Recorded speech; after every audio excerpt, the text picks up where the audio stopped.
where they were winning, and they were winning because they were right. So I see, Madam Speaker, that you're going to interrupt me, and I will allow you to do that because I believe it's time for member statements. The honourable member for Rosemont-la-Petite-Patrie will have roughly 7 minutes to continue his speech after question period. Statements by members, déclaration de députés. L'honorable député de Terrebonne. The honourable member for Terrebonne. Thank you, Madam Speaker. We learned on the weekend that the Defence Minister intends to give the Saint-Jean Military College its ability to grant university degrees 20 years after the fact. It's great that the Liberals are recognizing their mistake, recognizing that access was denied to high-quality university education in French at a military college. The Bloc Québécois has been campaigning since '95 against that irresponsible and disrespectful decision made by Jean Chrétien towards Quebec. The Liberal cuts created what the Bloc feared, which is an anglicization of our armed forces, especially of officers. Now, justice will be restored. Quebecers and Francophones within our armed forces are not second-class citizens. The honourable member for Alfred Pellan. Madam Speaker, yesterday on May 15th, it was International Day of Families, and the theme was families, healthy lives, and a sustainable future. Our government put families at the heart of its budget and adopted policies like the Canada Child Benefit, which will lift 300,000 children out of poverty. More flexible measures for work-life balance will enable parents to see to the well-being of their children and their families in general. We're also working on new policies to support seniors and caregivers. Madam Speaker, on this International Day of Families, I'm proud of the importance our government is putting on families who are at the heart of our social lives. The honourable member for Edmonton West.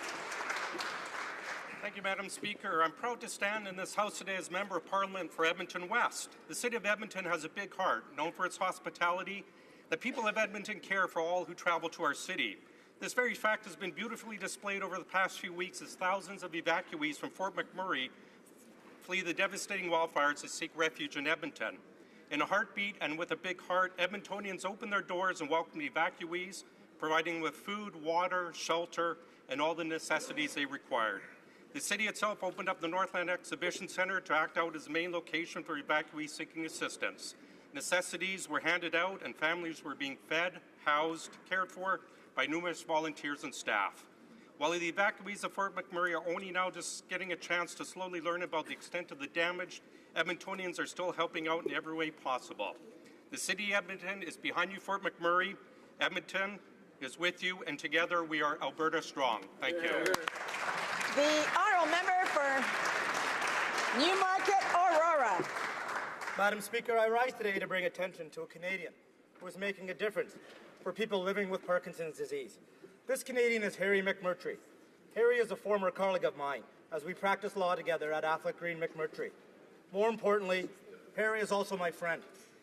A few years ago, Harry was diagnosed with Parkinson's. He refused to let this diagnosis slow him down. In fact, on May 7th, Harry began walking 500 miles from New York City to Toronto to raise awareness and money for Parkinson's disease. The walk will be finished on June 22nd in Toronto. During that time, Harry will walk 15 miles a day. No small feat for someone with Parkinson's. To find out more or to contribute, please visit 500miles.org. Harry is a great community leader and serves as a shining example of positivity. Once again, I rise to celebrate Harry and his courageous undertaking and to thank him and his colleagues for their important contribution to Parkinson's research in Canada. Good luck, Harry.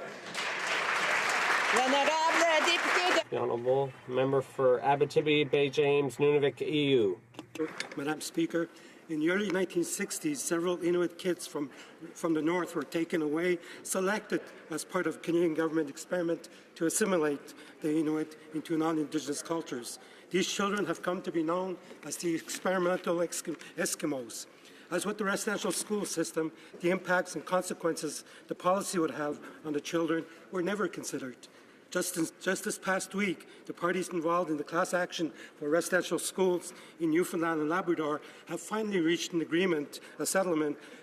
I wish, Madam Speaker, as a survivor myself, applaud that. It is in this spirit, same spirit of reconciliation that the Government of Canada needs to do the same in favour of the experimental Eskimos. The survivors of this other dark chapter of our history are calling on us to help them so they too can turn a page in justice with dignity and with honour. Thank you.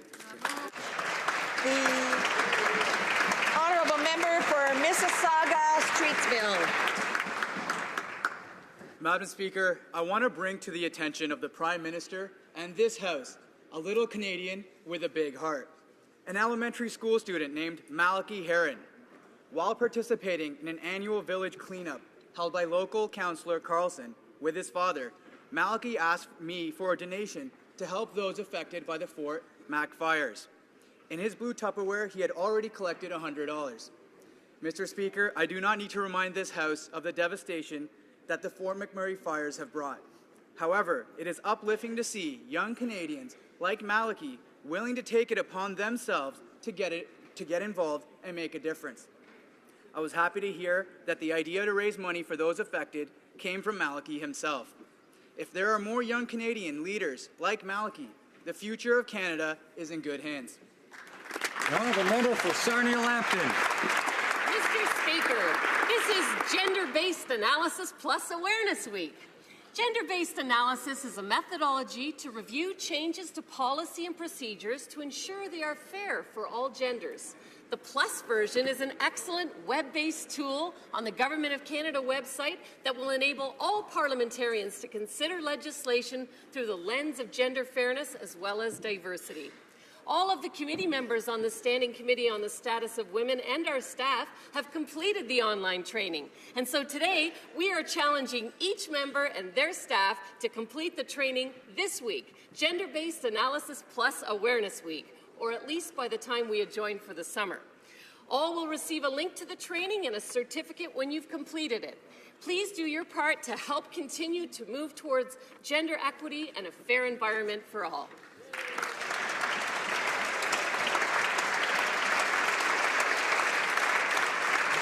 The honourable member for South Shore, St. Margaret's.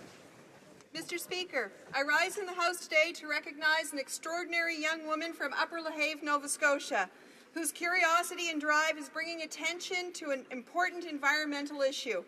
Stella Bowles has been testing the Lahave River for fecal coliform bacteria for a number of months now, with alarming results.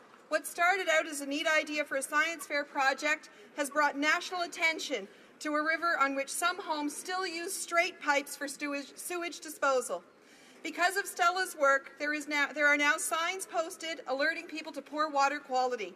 More importantly, this has led to many public conversations about how to tackle this complex problem to make sure the river is clean and healthy for all to enjoy. Stella was recently recognized by the David Suzuki Foundation with a nomination for the Top 25 Under 25 Environmentalist Award. Stella didn't win this award this time, but don't worry, Mr. Speaker. Stella is only 12 years old, and she still has lots of time. Well done, Stella. Honourable member for Fredericton. I wish to acknowledge Jim Ross of Fredericton and John Wood of Oromocto, named 2016 recipients of the Fredericton Community Foundation's Philanthropy and Action Awards. A member of the Order of Canada, Jim Ross left the Senate in 1993 and devoted his time to the noble task of building Partners for Youth. Under his direction, this province-wide community-based organization has developed highly effective programs to help youth at risk meet their potential. John Wood was diagnosed with muscular dystrophy at age 4 and by 16 needed a ventilator and the use of a wheelchair. An avid sports fan, he is today known as a community leader and an inspiration for many. The John Wood Foundation provides financial support to people living with significant disability. As Canadians of whom we can all be proud, I celebrate and thank Mr. Ross and Mr. Wood, influential leaders in our community. The honourable member for Carleton. Samantha Imagine a child trying to do homework these days without the internet. His classmates have the biggest library in the history of the world, and he's stuck with a few textbooks from school. That's why Rogers and TELUS have both announced they will offer $10 a month internet to the less fortunate. But how can the companies ensure the discount goes to families that actually need it without demanding a person's private financial records? TELUS has now suggested using the child benefit mail-out the government sends out twice a year. An insert in the mailer would provide families earning less than $33,000 a year with a password to sign up for ultra-low-cost internet. CRA already has the data and already pays for the postage and mailing, so the costs would be very minimal. Families could choose to sign on voluntarily and confidentially, and no government data would be provided to the companies. This could be expanded to word processors and e-book libraries and other learning tools, Mr. Speaker. Low-cost free enterprise solutions like this one are the future of poverty fighting. Let's embrace them to help the underdogs among us work, learn, and achieve great things. The Honourable Member for Saint-Jean. Mr. Speaker, I'd like to congratulate and support the parish of St. John the Evangelist and the group of people in my riding who took the initiative and sponsored a Syrian family. We have to highlight our constituents' good deeds. Ms. José Desranleau is actively involved in this sponsorship effort. And with the buttons my colleagues and I are proudly wearing today, she's putting together the basics to help this family get started here. The original idea comes from two Montreal women who joined forces to share a message of peace. This button looks good and has a word of welcome for all refugee families in Canada. This humanitarian effort is in keeping with my riding's traditions of solidarity and community. In fact, a committee has been struck to create a permanent structure to welcome newly arriving refugees. Now, member for Kitchener South Hespeler. Mr. Speaker, this May 14th marked 8 years of incarceration for Iran's 7 Baha'i leaders. They have been imprisoned for practicing their faith, a fundamental right guaranteed under international and Iranian law. They are among hundreds of prisoners of conscience held in Iran jails on the grounds of their religious beliefs, political opinions, and civil activities. Some potentially risk torture and execution. These prisoners are still languishing in Iranian prisons. Many of them have restricted access to crucial medical care regardless of life-threatening illnesses. During this Iran Accountability Week, at the Subcommittee of International Human Rights, we stand in solidarity with these prisoners and the people of Iran to ensure that constructive engagement with Iran will go hand in hand with our continued focus on human rights. Thank you, Mr. Speaker. The Honourable Member for Niagara West. Mr. Speaker, during Mental Health Week, I had the pleasure of participating in a very special mental health awareness campaign initiated by the Paul Hansel Foundation. The Foundation and others took to Twitter and posted under the hashtag ConvoPlate in order to keep the conversation going around mental health and finally to end the stigma surrounding it. I also attended the official launch of the ConvoPlate campaign on May 5th, and I can confirm it was a tremendous success. I would like to congratulate Brian Hansel, a good friend of mine who also happens to be the founder of the Paul Hansel Foundation, on an incredible job around this project as well as his tireless efforts to address mental health issues. I would also like to thank my colleagues in this place who took pictures with the plate and posted them under the hashtag ConvoPlate on Twitter. Thank you all again for participating. Mr. Speaker, mental health is one of those most important topics of our lifetime, and I hope that we can all encourage each other to talk about it, share experiences, contribute to causes, and end the stigma once and for all. Thank you very much, Mr. Speaker. The Honourable Member for Longueuil-Charlemagne. With mixed emotions that I speak to you today. On what would normally be a joyous occasion, I am torn. You see, Mr. Speaker, this Thursday my oldest son is graduating from the Royal Military College. However, the RMC family is also in mourning. 2 officer cadets and squadron brothers from RMC passed away recently. Accomplished fencer and athlete Harrison Clairdes and second-year student and pilot Brett Cameron. Harrison would have been graduating with my son this Thursday. Their recent and sudden passing has left a gaping hole in many hearts, but they shall not be forgotten. They served their country with dignity and pride, and I call on their classmates to carry on their legacy. I also ask my fellow members of Parliament to join me in honoring their service to Canada. Harrison and Brett, you will be missed.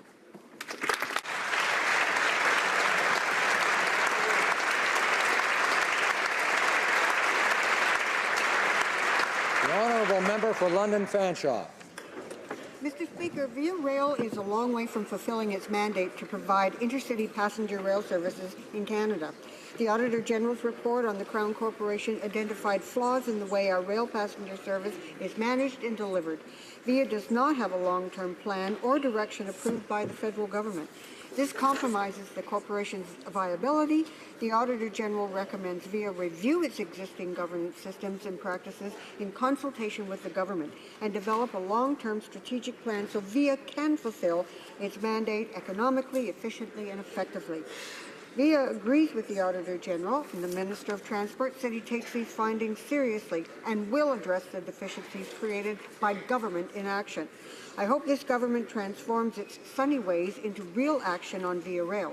Safe, accessible, affordable, and sustainable passenger rail service is vital to London and area. Our economic future depends on it. Here, here. The honourable member for Fort McMurray Cold Lake.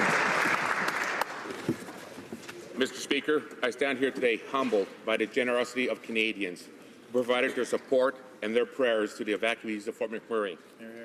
When the evacuation order was made, families were forced to leave their homes, their jobs, and their lives.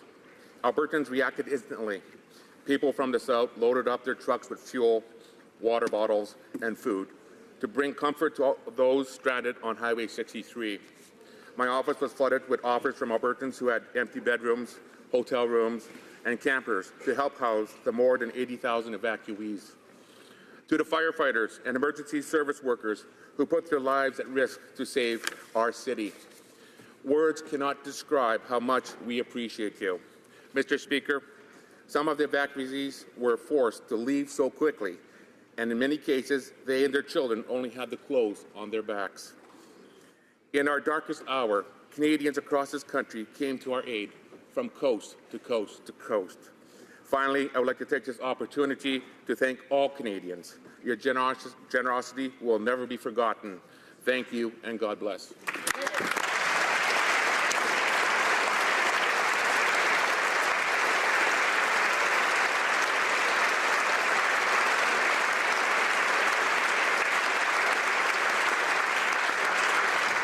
Member for Scarborough Centre. Mr. Speaker, May is Asian Heritage Month.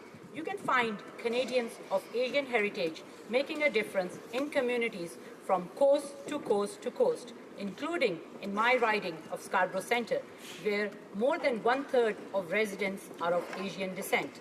The Asian community is a diverse one, including people of Chinese, Bangladeshi, Filipino, Pakistani, Tamil, and Indian heritage, and many more.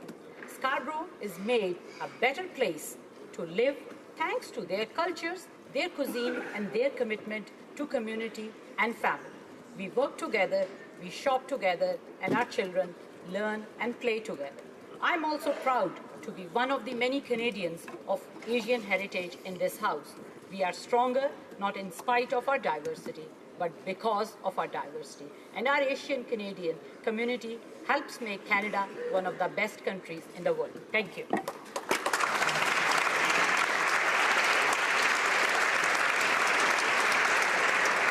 Oral questions, questions orales. Honorable député de la Lac-Saint-Jean. The honourable member for Lac-Saint-Jean.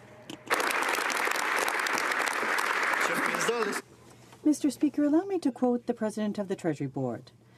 We want things to be perfectly clear. Henceforth, no government will be able to use taxpayers' money to fund advertising, be it partisan or quasi-partisan. And yet, a Crown Corporation has put out a video featuring the Prime Minister himself. So we'd like to know why, after having made that announcement, is the government not respecting those promises? Why isn't the Prime Minister honouring his own rules? The Honourable President of the Treasury Board. Mr. Speaker, last week we put an end to partisan government advertising. The policy clearly defines that it applies to all government messaging which are paid for to be placed in the media. We were clear, Mr. Speaker, and we will continue to be clear.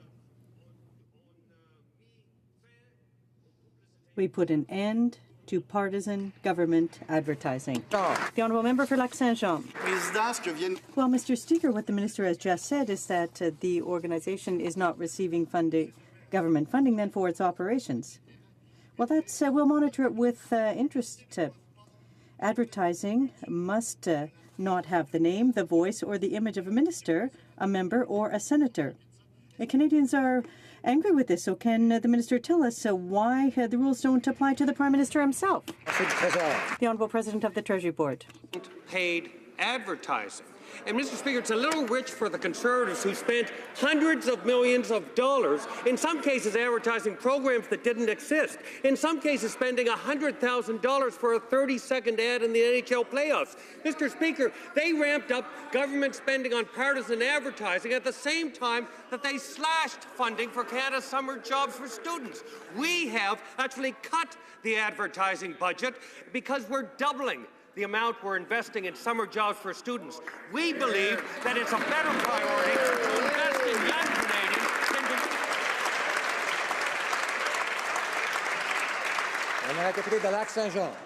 The Honourable Member. Members just cannot stop breaking their own promises.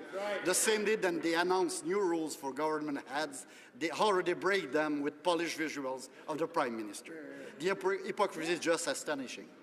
Will the Liberals pull the government-funded ads? President of the Treasury Board. Mr. Speaker,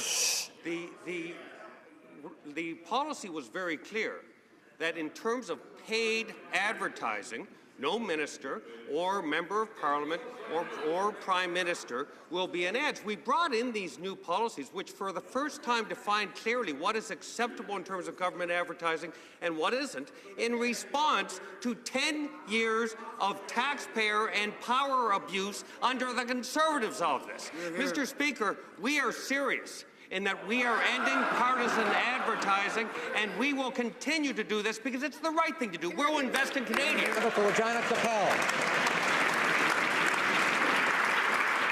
Mr. Speaker, last week the Liberals falsely claimed that taxpayers' dollars wouldn't be used for any kind of advertising that included the image of politicians. But it didn't take long for the Prime Minister to break his own rules. If the Prime Minister wants to appear in a taping of Celebrity Chef, he should do so on his own dime, not the taxpayers.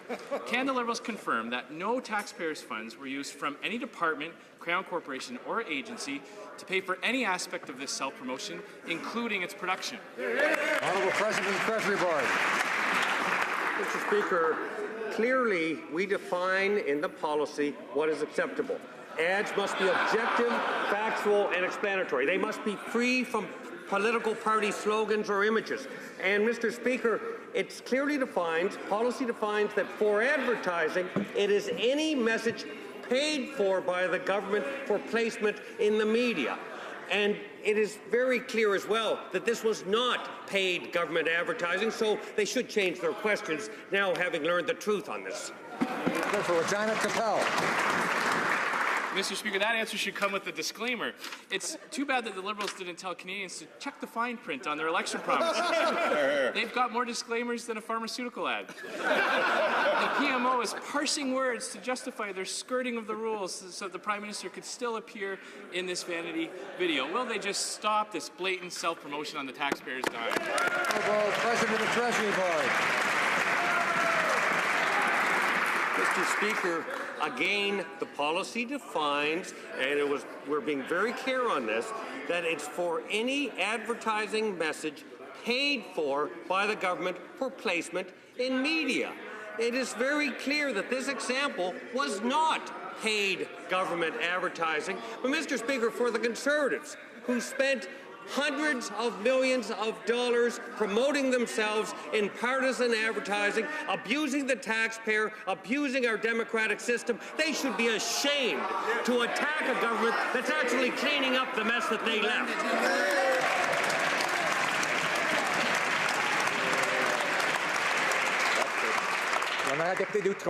The Honourable Member for Outremont.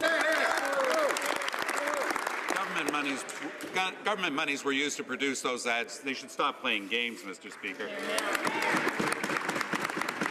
After the secret deal to protect the scammers in the KPMG tax fraud, today we learned that the RCMP is investigating corruption, collusion, breach of trust, and fraud at the Canada Revenue Agency. A parallel system within a government agency that has seen 3 senior executives fired. Canadians have a right to know how this happened. When will the Prime Minister call an inquiry into this shadowy system at the CRA? The Honourable Minister of National Revenue. Mr. Speaker, all allegations of misbehaviour at the agency are taken very seriously and are systematically investigated. My colleague opposite understands that I will not comment on an issue that is subject of a police investigation, but bear in mind that those employees are required to follow a rigorous code of conduct for all employees. A system within the CRA to help the richest avoid paying their taxes. That answer just doesn't cut it, Mr. Speaker. The agency is again making the headlines for having given special treatment to the rich to help them avoid paying their taxes. Corruption, collusion, fraud. Several senior managers fired. Who's controlling the Canada Revenue Agency? Will the Prime Minister immediately rise and state that he will immediately get to the bottom of this issue? Canadians are paying their taxpayers. Why don't the rich people in this country have to pay their taxes? The Honourable Minister. Mr. Speaker, the government acknowledges the importance that must be placed on fighting tax avoidance and evasion internationally, as indicated in our election platform and in my mandate letter, Mr. Speaker. On the file regarding the Panama Papers, I have called on officers to obtain a list, and we have one at present. This is a global issue. We are looking carefully and will continue to look carefully at all data in the future. Thank you, Mr. Speaker. Come on. Well, member for Outremont. Does the letter of mandate allow her to leave in place a system that enables the richest people in this country to avoid paying their taxes? We need an answer for taxpayers who are paying their taxes, Mr. Speaker. Mr. Speaker, there are some important issues that are going to be losing millions of dollars because of the government's lack of action on the infrastructure file. At the University of Montreal, for example, they're waiting. For months they've been waiting. There is a $350 million project that may be postponed a year. So how is it that the Liberals aren't in a position to put in place a system? Honourable Minister of Infrastructure. Well, thank you, Mr. Speaker. I'm proud to tell that we are building a very strong relationship with the province of Quebec. I met with 3 of the ministers last week when I was in Montreal to talk about the infrastructure needs of the community, not only within the Montreal but also within the entire province of Quebec, and we're moving forward on delivering the commitments and also approving some of the projects that are currently under review, Mr. Speaker. Member for Outremont. Mr. Speaker, we have this little custom in Montreal. It's called winter. And this project at the University of Montreal is going to miss a full year. The university calculates it will lose $12 million. This is the #1 project on the list of the government of Quebec. They are incapable of giving any indication of when this project will actually be able to begin. That's incompetence. They've talked about infrastructure for months. They're doing nothing. Talk is cheap. When are they going to start acting? Infrastructure and communities. Well, Mr. Speaker, when we look at the funding that was allocated to the province of Quebec in 2014, up till last October, $0 got delivered. So we understand the needs that the province is facing. And we are building that relationship in order to deliver on the commitments, in order to ensure that $1.7 billion that belongs to the province of Quebec is delivered on time. And that is why we are working so hard to sign the agreements with the province on many projects, and we will continue to work with them in order to deliver on it. Member for Lanark, Frontenac, Kingston.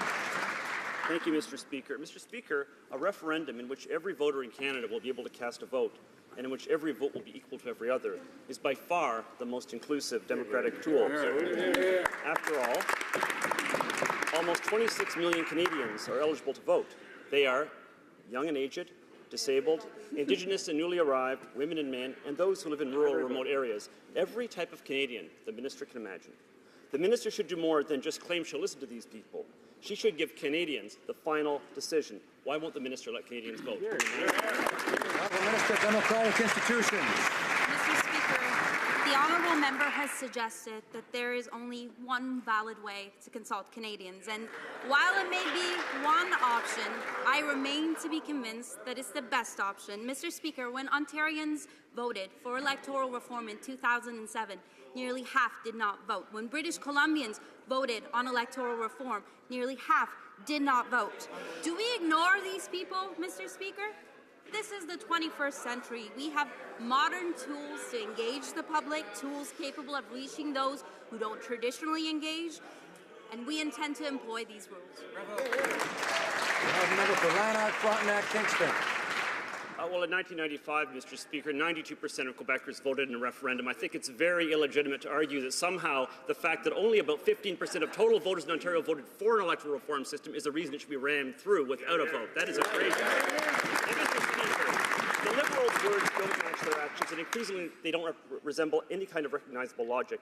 They say that Canadians give them a mandate to design a new system, but they're afraid Canadians may say no thank you.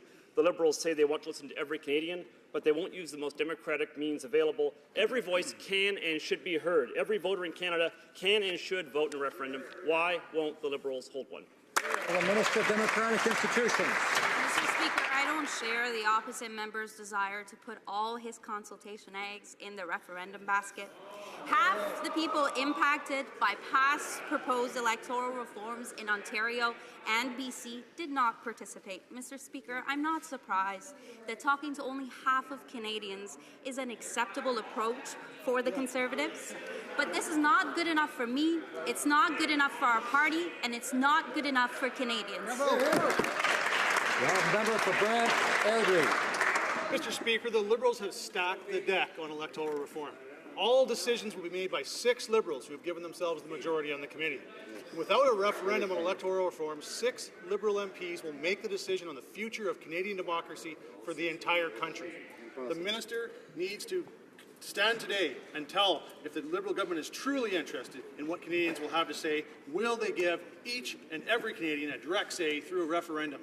Yes or no? Honourable Minister of Democratic Institutions. Mr. Speaker, we want to hear from all Canadians, and we intend to use a multitude of methods, including the special committee town halls by all MPs in their ridings, social media platforms, and additional processes designed to reach every Canadian to build a consensus on how to achieve electoral reform.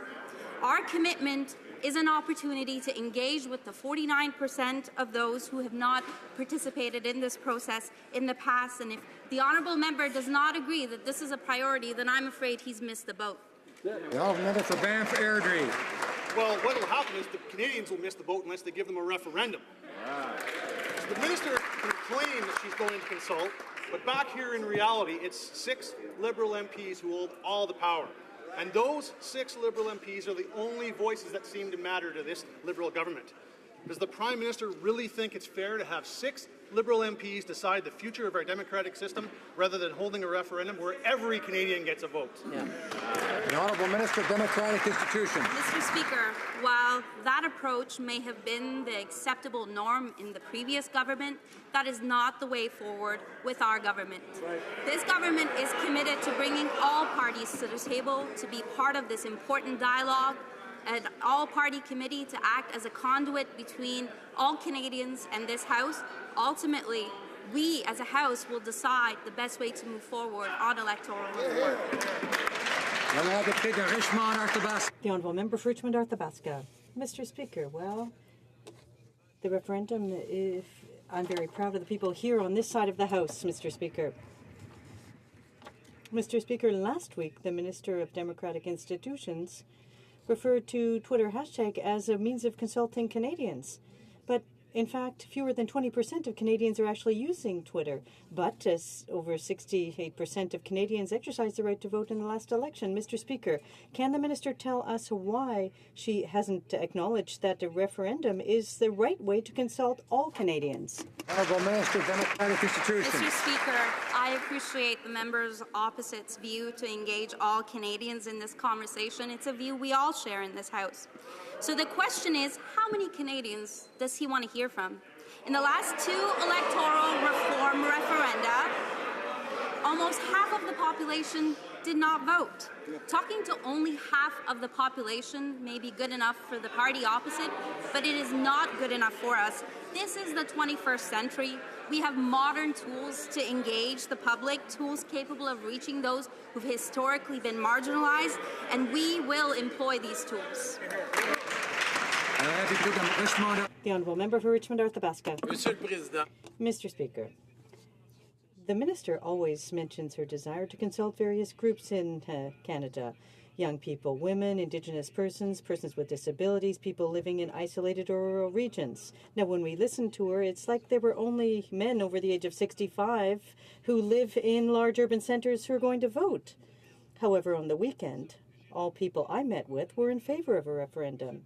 Mr. Speaker, can the minister acknowledge that a referendum is the best means of consulting all Canadians? Honourable Minister of Democratic Institutions. Mr. Speaker, in the 21st century, we are privileged to have a wide range of tools available to us to engage with Canadians. I appreciate the enthusiasm of members opposite to be part of this discussion. I encourage them to bring forward ideas other than a referendum. Do they agree that the status quo must end? Do they agree that we need to modernize our democratic institutions? Are they willing to be at the table, to be part of the solution? I hope so, Mr. Speaker. Canadians are counting on us. The Honourable Member for Rosemont-la-Petite-Patrie. Last week, the Prime Minister said he was proud that his government was going to use its majority to change our election system. But that makes absolutely no sense. We're talking about a major reform to get rid of an outdated system that is creating distortions and false majorities. The reasoning is that they're going to use their false majority to control the committee. We think that we need to have more open, transparent, and inclusive rules. Will the Liberals do like the Conservatives did and reform our election system without the support of anyone else in this House? Minister of Democratic Institutions. Mr. Speaker, our proposed motion includes both the Bloc Québécois and the Green Party members on the committee. This goes beyond the normal practice of not allowing unrecognized parties to be at the table. We've invited them to be part of the process, to contribute to the witness list, to travel and to question witnesses. Mr. Speaker, I will add one other thing. If the Bloc and the Green Party do not agree with the majority report of the committee, I will receive, consider, and respond to any alternative report they may wish to present. The Honourable Member for Skeena-Bulkley Valley. My beating heart be still. She's going to receive an alternative report. We're talking about the very heart and foundation of our democratic system. When Conservatives were in power, they shut down debate and did not seek support from other parties and used their false majority on committee to ram through changes to our electoral system. And after promising to be different, Liberals proposed a process that has given themselves the power to change our democratic institutions without support of any other party and use their false majority to do the exact same thing. So here's an opportunity for the minister. Will she commit today that her government will not act unilaterally to pass changes to our democracy? Yes or no? Honourable Minister of Democratic Institutions. Mr. Speaker, the efforts to modernize our electoral system need the participation of all 338 members in this House. The Special All-Party Committee is one essential tool that acts as a conduit between this House and the people of this country. If we're going to modernize our electoral system, if we're going to further connect constituents to this place, then we need to work together. We need to set aside partisan interests and deliver on the commitments that 2/3 of us made to Canadians this past election. The Honourable Member for Caribou, Prince George. then Cabinet's going to do whatever they want to do anyways. So, Mr. Speaker, Canada's largest lumber companies are moving more and more of their operations south of the border at the expense of high-quality, well-paying jobs in this country, all because of uncertainty over the Liberals' handling of the softwood lumber agreement. These same companies are now backed by powerful U.S. lobby groups that are advocating for a deal that will put our small producers in a disadvantage. When will the Liberals stop playing both sides of the border and stand up for the hundreds of thousands of Canadians employed by the forestry sector here at home? Comment to Secretary to Minister of International Trade. Mr. Speaker, we are full well aware of the intricacies of this file. It remains a priority for our government. We are within the negotiation period in which we will come out with a framework for this agreement. We understand the nature of the industry across this country and the particularities of the industry in each province, and we will come back, Mr. Speaker, with the right agreement. The member for Caribou, Prince George. Talking, Mr. Speaker, and the small producers are on the outside looking in.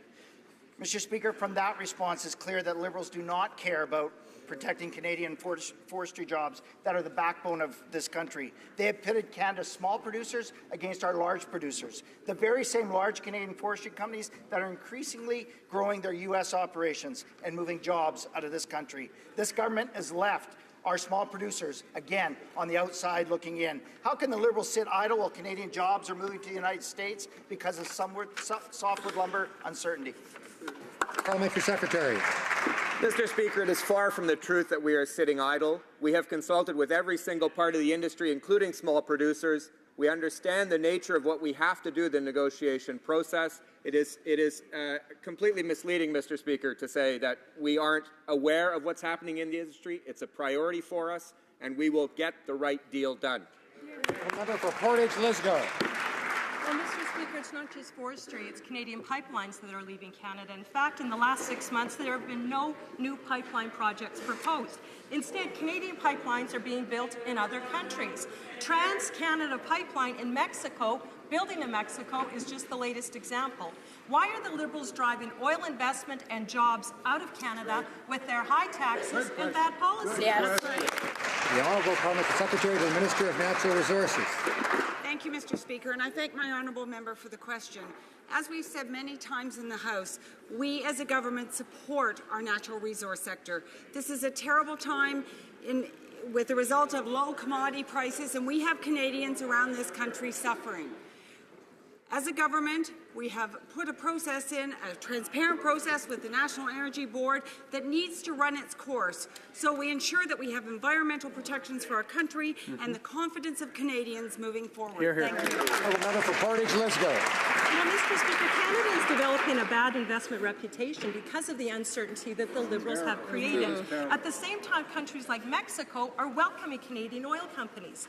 Canada has one of the best reputations when it comes to our regulatory system, responsible natural resources development, and our standard of living. That's right. The only reason investment is leaving and not coming here is because of the Liberals. When will the Liberals realize that they are killing jobs and investment in Canada and in the pipeline industry? Parliamentary Secretary. Thank you, Mr. Speaker.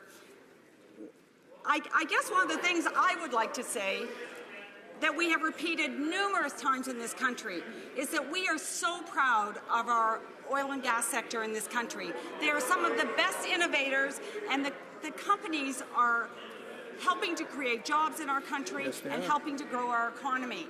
We recognize that in order for our economy to grow and the oil and gas sector to be part of that, we need to ensure that the economy and the environment go hand in hand. We are working very hard with our partners to make sure that happens. Well said. Thank you. The member for Regina, Louvain. Mr. Speaker, when the NDP asked about regions left out of extended employment insurance benefits, the government's response was, quote, "Stay tuned." Well, on Friday, the Prime Minister tuned out Regina. Our city is now the only part of Saskatchewan and Alberta excluded from extended employment insurance, even though Regina has been hit by recent layoffs and families are in urgent need of help.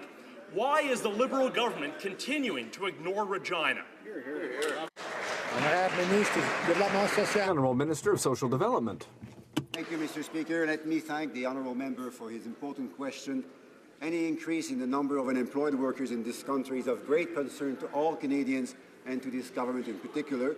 Recent results have shown that 3 additional regions have met the existing definition of a sharp and sustained economic downturn. And therefore, just 1 short week after that new data was released, our Prime Minister announced extended EI benefits to 3 further regions, and we're proud of this, Mr. Speaker. Member for Churchill-Aski. Mr. Speaker, it's not only the people of Regina that the Liberals have left out in the cold. In their campaign, the Liberals promised to restore the extra 5 weeks to workers in the Atlantic and Quebec. But now in government, the Liberals have left these workers behind. Liberals also promised to fix EI so the precarious workers can access the fund. And yet again, in government, there's still no help. 800,000 unemployed Canadians are unable to access EI, and the Liberals are breaking their promises one after the other. The question is, when will they step up for Canadians who are unemployed? Minister of Social Development. Thank you, Mr. Speaker. Let me thank again the honourable member for her question and for her treatment of this very important question. And as she knows, that important question is part of our mandate. It's part of my colleagues' mandate to reform both the EI system and to promote the EI services. We've engaged in the budget with very important measures to do that precisely. And just a few days ago, we've announced that 3 further regions will be eligible to important enhancements in the EI system. Thank you, Mr. Speaker. A member for Pitt Meadows, Maple Ridge. Mr. Speaker, unlike the previous government, we believe in the importance of parliamentary debate, all the while keeping in mind issues such as Supreme Court deadlines.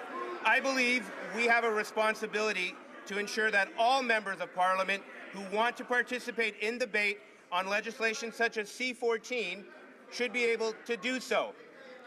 Can the government House Leader inform this House as to the intention of the government in regards to the debate on C-14 at report stage and 3rd reading?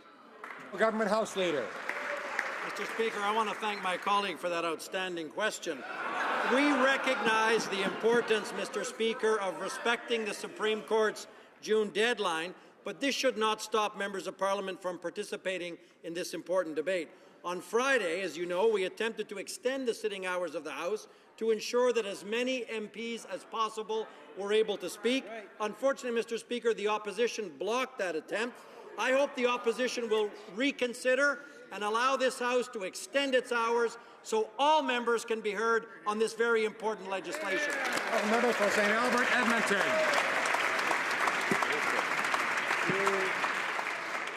Mr. Speaker, in the 6 months that the Minister of Justice has been in office, she has yet to make a single judicial appointment. Last week, Chief Justice Whitman of Alberta said that due to judicial vacancies, cases are being thrown out of court, including one serious fraud case. Mr. Speaker, how many cases is the Minister of Justice prepared to see thrown out of court due to her own inaction? The Honourable Minister of Justice. Thank you, Mr. Speaker, and I thank the honourable member for the question. We are committed to ensuring that we make appointments to fill the vacancies. Our government recognizes the concerns that have been raised, including the concerns raised by Chief Justice Whitman, and we are moving forward to ensure that we have short-term procedures in place to fill some of the most needed vacancies while ensuring that we have a comprehensive process that will diversify the judiciary across the country. We are committed to ensuring that we fill all of the vacancies. The honourable member for St. Albert, Edmonton. Speaker, Chief Justice Whitman said last week this of the judicial vacancy crisis, quote, "Sooner or later there is going to be a serious delay in a serious offence that I mean a violent crime," unquote. No doubt. Mr. Speaker, this week we find out that at least 2 sexual assault cases in Alberta will likely be thrown out of court due to delay. Wow. Mr. Speaker, when will the minister stop dithering, stop the delay, and start appointing judges? The Honourable Minister of Justice. Mr. Speaker, I would like to reassure the member opposite that we do very much recognize the pressing nature of this matter. As I had indicated, we will be moving forward with short-term vacancies in the very near future and ensure more comprehensively that when we make appointments to the judiciary right across the country, that we are committed to ensuring that the diversity in the judiciary reflects the diversity in this country. The member for Oshawa.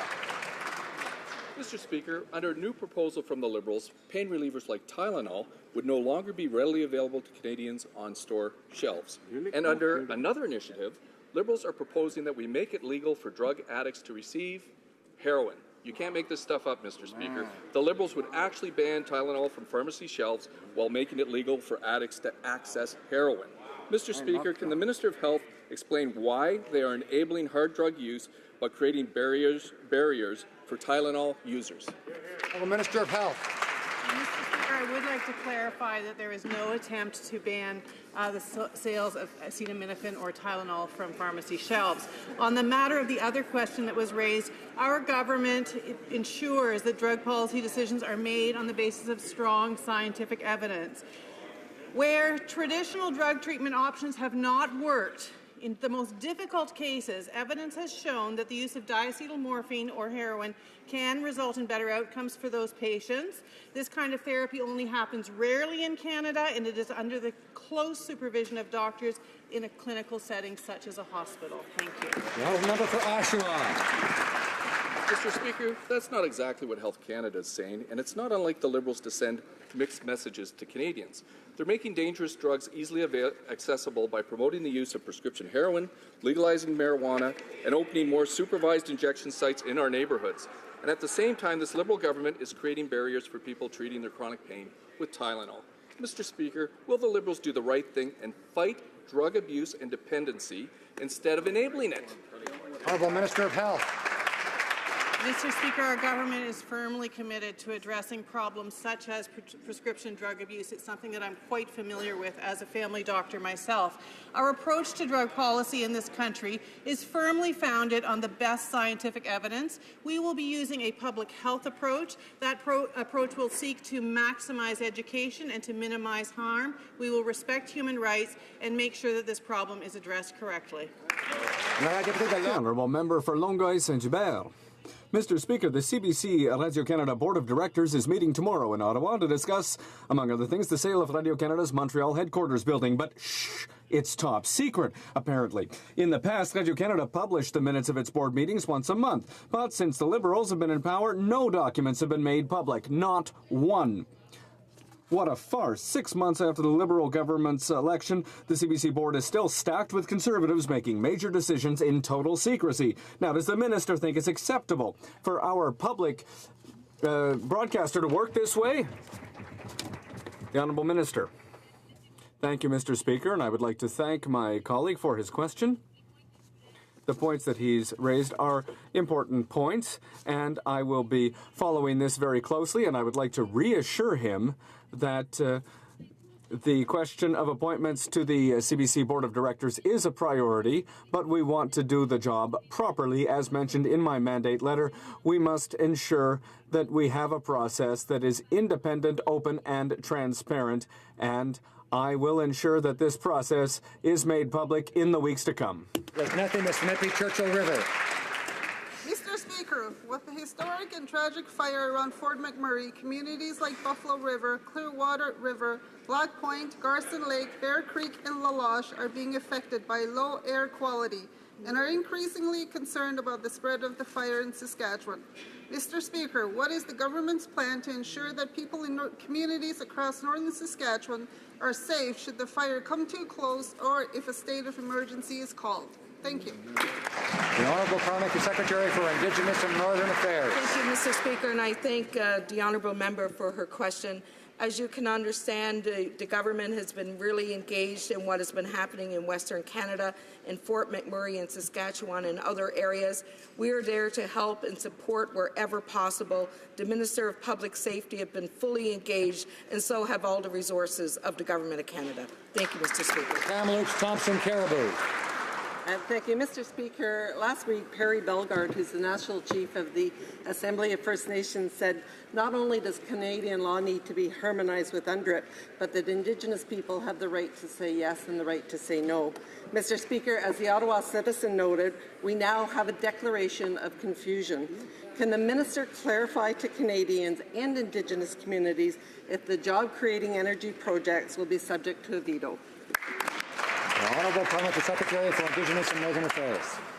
Thank you, Mr. Speaker. As we have said in the past and will continue to say, we don't see any agreements or working relationships with Indigenous people as an impediment to resource development in Canada. We see both as being complementary for moving forward for a progressive society. Mr. Speaker, our government has historically accepted the United Nations Declaration of Indigenous People. We are moving forward with it, and we will do so in consultation with all Canadians, especially Indigenous Canadians. For Kamloops, Thompson, Caribou. Mr. Speaker, Ron Tremblay, who's a Grand Chief in New Brunswick, stated, with the UNDRIP implementation, Energy East will be subject to a veto. Once again, confusion over this issue mounts. Canadians do not know if the Declaration on Indigenous Rights is, as the Globe and Mail says, scary, exciting, or just a muddle. Mr. Speaker, can the minister please explain, without her usual platitudes, will veto be part of the implementation of UNDRIP, yes or no? The Honourable Parliamentary Secretary for the Ministry of Natural Resources. Thank you, Mr. Speaker.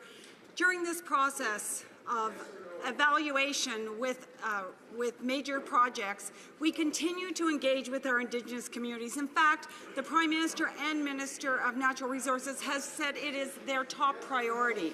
We understand that resource development cannot go through unless there is consultation and negotiation with all communities involved in major proponents. We'll continue to do that work, Mr. Speaker, and we look forward to doing so. Thank you. Member for Grand Prairie, Mackenzie. Well, thank you, Mr. Speaker. The Prime Minister once famously said that budgets will balance itself. It seems that the Ag Minister believes similarly that issues will resolve themselves. Hog producers have been asking the Minister to help them implement a plan to reduce the spread of a virus that has killed over 8 million pigs south of the border. Unfortunately, the minister's office told these people that the minister would not intervene. Well, Mr. Speaker, it's the minister's job to intervene. When will the minister stand in this House, start doing his job, intervene, and help hog producers? The Minister of Agriculture. And I can assure my honourable colleague that the safety of food in this country is a major priority. And the Agriculture and Agri-Food and CFIA will inspect food and make sure it's safe for consumers in this country. I can assure you, Mr. Speaker. Mr. Speaker, our government believes in equality between men and women, and gender-based analysis is one of the tools that the government has to promote equality. Can the Parliamentary Secretary to the Minister for the Status of Women please inform this House of the importance of this analysis in our efforts to end discrimination based on gender? The Honourable Parliamentary Secretary. This week, the government is highlighting the Gender-Based Analysis Weeks. This analysis allows us to make decisions that take into account the needs of all Canadians. We can promote equality by using gender-based analysis in all projects that we undertake on behalf of Canadians. So I encourage all of my Canadians to participate in the challenge and to complete the online training on the website of Status of Women Canada. Mr. Speaker, Jasper National Park in my riding of Yellowhead is in trouble. From the west along Mount Robinson to the East Park gates, the park is being overtaken by the mountain pine beetle. Local government and forest companies are counting on Parks Canada to stop this epidemic before it moves into Alberta's west central forest area. The Liberals say they have a plan, but as usual, nothing is being done. Mr. Speaker, what is the Liberal plan to stop these evil weevils? The Honourable Parliamentary Secretary for Environment. Thank you, Mr. Speaker, and thank you to the honourable member for his question. I know that he's very passionate about the park, and as I've offered to him in the past, I'm more than happy to have a conversation about issues relating to the Jasper National Park. The parks are the jewels of Canadian nature, and we are working very hard to ensure that we are not only expanding the parks, but we're ensuring the ecological integrity of the parks that currently exist. We intend to work on that as we go forward, and I'm certainly willing to sit down and talk with the honourable member about those issues. The honourable member for Salaberry-sur-Loire. Mr. Speaker, for 5 years, the wreck of the Catherine Spirit has been decaying in Lac Saint-Louis in Beauharnois, threatening the drinking water supply. The 4 local municipalities, Beauharnois-Salaberry, the Haut-Saint-Laurent, Les Jardins de Napierville, and Vaudreuil-Soulanges, have had enough, and they want to know what pollutants are still in the wreck, who is going to pay for dismantling the wreck. The committee is looking at this, but it's up to the minister to put funding in place and to indicate which pollutants are still on the boat. What are they waiting for? Fisheries. Thank you, Mr. Speaker. I'd like to thank the member for her continuous efforts on this file. It is an important matter that we are dealing with, Mr. Speaker. As she knows, at my directive, a working group was established to look at this issue.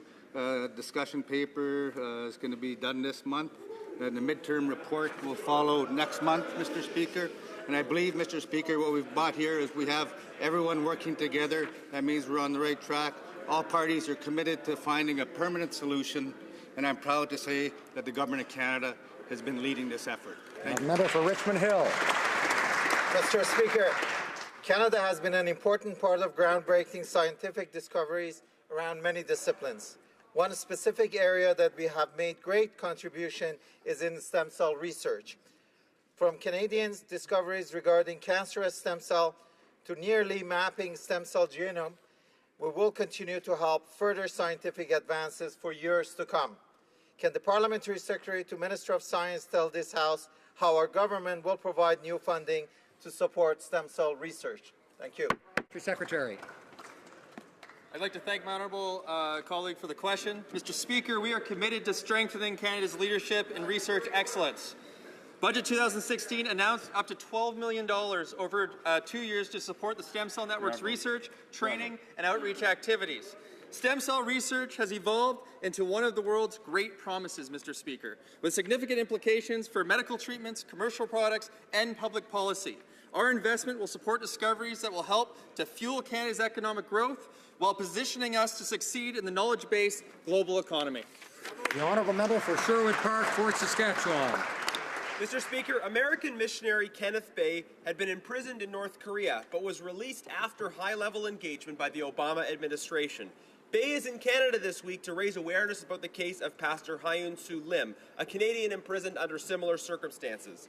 Bay and other North Korea experts say that Canada should follow the successful strategy used in his case, undertake direct, high-level engagement with North Korea on this issue.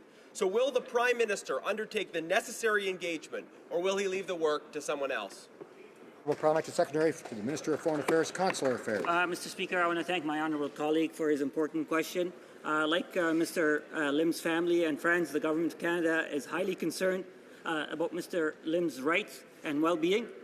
We have been engaged with Mr. Lim's families and his advocates. I have met in the past and will continue to engage. Anybody who is interested in helping us work on this file, our officials have been providing consular assistance. We are highly engaged in this file, and we will not stop until Mr. Lim is back home. The honourable member for Mirabel. Mr. Speaker, we've learned that Ottawa is trying to end Bombardier's control of the Bombardier family's control of Bombardier. So they're trying to take control of Bombardier away from Quebec in return for a bailout. Why is Canada trying to dismantle Bombardier? And why are the 40 Quebec Liberal MPs sitting on their hands? Minister of Economic Development.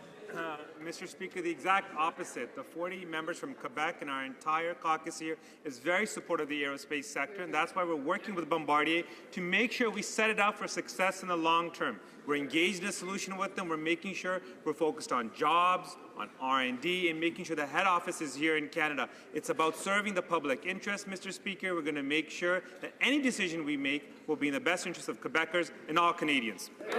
The Honourable Member for Montcalm. Mr. Speaker, the government's medically assisted dying bill does not respect the Carter decision. Instead of showing courage and writing a bill that respects the court's decision, the government is simply washing its hands of the issue. Those who are gravely ill and who are suffering will have to bear the burden of either challenging the law before the Supreme Court or starving themselves to meet the criteria of natural and reasonably foreseeable death. Why won't this government show courage and compassion? Why is it imposing this terrible burden on people who already face intolerable suffering?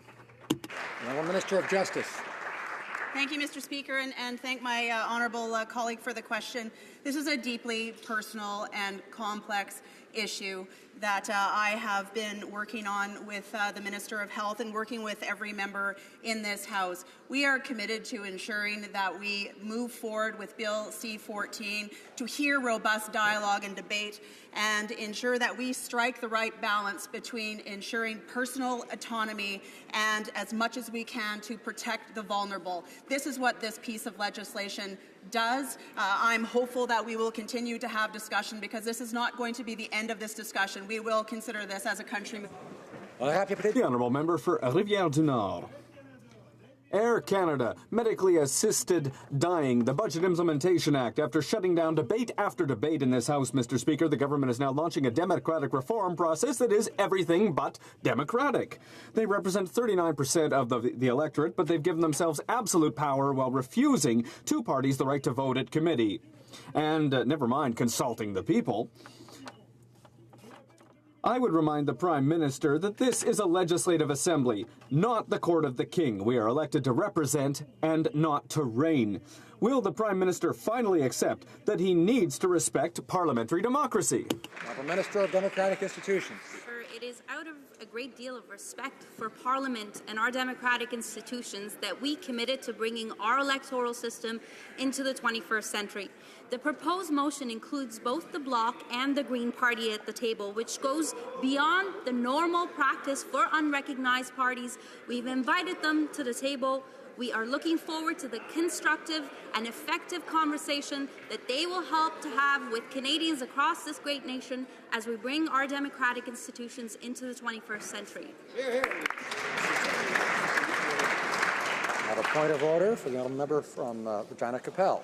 Thank you very much, Mr. Speaker. And I know in his answer, the government House Leader tried to reference the thinly veiled attempt to bring in closure last week through 56-1. So I have a motion I was wondering if I could get unanimous consent for that, notwithstanding any standing order or usual practice of the House, on Tuesday, May the 17th, 2016, and on Wednesday, May the 18th, 2016, the House continued to sit beyond the ordinary hour of daily adjournment until midnight for the purposes of considering Bill C-14, an act to amend the criminal code and make related amendments to other acts, and at midnight, when no members rise to speak, the House shall adjourn to the next sitting day. Does the honourable member have the unanimous consent of the House to propose the motion? There is no consent.